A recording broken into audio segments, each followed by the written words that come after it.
This is our Forex blog for July 15th, 2013, and I'm doing this pretty late today because I'm focusing 100% of my time on automating systems and also coming up with intelligent trading methods that basically trade exactly like I do.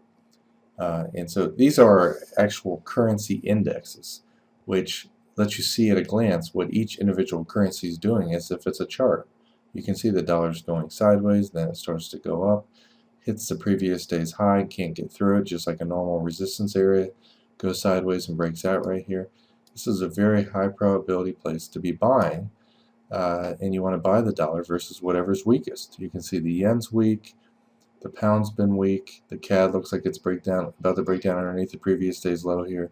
The Swiss has been weak all day. It's been underneath its hourly moving average for almost a half a day, and it's actually coming. This is coming up to its previous day's low, and it's likely to act as resistance, and it's got the hourly moving average above it.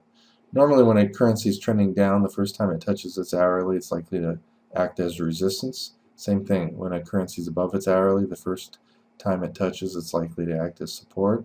You can see this one underneath its hourly acts as resistance, goes down. This one broke down here, came up and touched its hourly, and then broke down as well. So basically you want to be buying the dollar here. You wouldn't necessarily want to buy it against the euro because it looks like it's breaking out too, and it might go up as well. You're better off buying the dollar versus the weak Swiss, the CAD, and also the pound looks great. So this is right at 430 here. So we'll just bring up a pound dollar chart at 430 just to illustrate how simple it is to trade having these currency indexes. At 430, you know that this one's very likely to go down. And so if you look at the chart right here, this one's been trending down for a few hours, has a nice little flag pattern right here, breaks down. And if you draw your fibs off of the previous swing, you're going to get a fib target down there, which is very likely to be the end of the move. Notice it came right down to the 1.382 fib target and got a little bit of a bounce, came down a little bit later, and bounced off the 1.618. So basically you got short here at 70 with your stop right above here at 78, and you made 10, 20, 25 or so pips on that trade. And again, the Swiss was weak. You could buy the dollar Swiss here at 430. It's very likely to go your way from 10 to 30 pips. And of course, here you go. Look, 430. You have a nice little wedge pattern right here, and it goes up about 25 pips. You buy the next pullback, another 20 plus pips. And that's in a nutshell how to use our tools. Now, a lot of people are going to just want to put on a currency, let's say the euro dollar. I like the 5 pips per bar range charts. And actually, let me bring up what I'm working on now. That's one of the reasons I don't do the blogs every day lately. Alright, so this is what I'm working on right now that gives really intelligent trading systems, signals, and these are basically entry methods that I'm using myself with automated systems, sometimes a little bit early. Some of them are Fibonacci based, fib retracements, fib targets. Other ones are based on swings and pattern recognition. But you can see right here when you draw the fibs, this was a fib area and likely to reverse. So it got into trade loss, got into another trade here and won.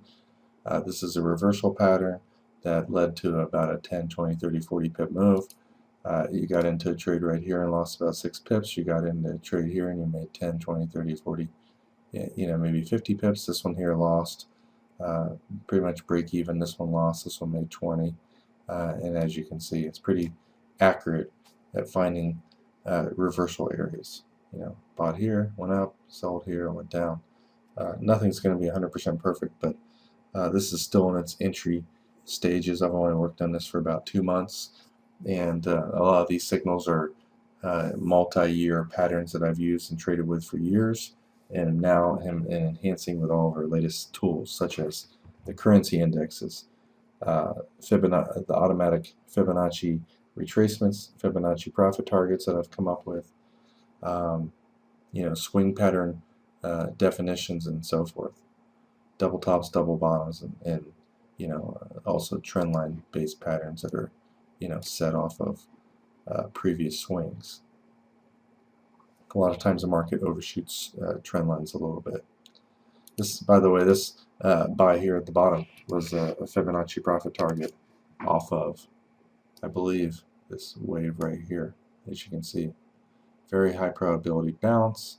First one failed, the second one, got it back plus 30 extra pips. And in a nutshell, this is going to help even completely brand new traders that have no idea what they're doing know when to buy and sell. Even though the trend's down, you can see, this one failed, this one made back the loss plus maybe a little bit. This one here made a lot. This one here failed a little bit. This one here made a lot. This one failed. This one, probably lost 4 pips. This one lost 7. This one made 15. This one made 20. 5, short 5. Most of the patterns are accurate, and I'm going to release this when I feel like it's perfect. But there's close to 22 different patterns that each individual one rarely happens. It might happen 1 to 3 times a week. But there's, again, over 20 different patterns it defines, and it's using a slew of tools. If you added all the indicators that this uses onto the charts, it would be indicator overkill. There would be daily, weekly, monthly pivots, previous days and previous weeks value areas. There's 3 support resistance levels in both of those. Hourly moving average, containment bands off of multiple time frames, 15-minute, hourly. I use the 60-minute moving average, simple for support resistance, like you can see right here. But I'm also using the 60 and 15-minute digital signal processing based moving average for trend duration, because it's very fast in identifying new trends. I'm using a new tool that's not even in the software that measures the normalized linear regression slope of every trend from every swing low or swing high. So in other words, if a market shoots up violently, it's pretty safe in getting into trades. It doesn't get short too early if the slope is too high. Every once in a while it does, like something like this. Mainly because we made new swing highs and it's trying to buy a dip here.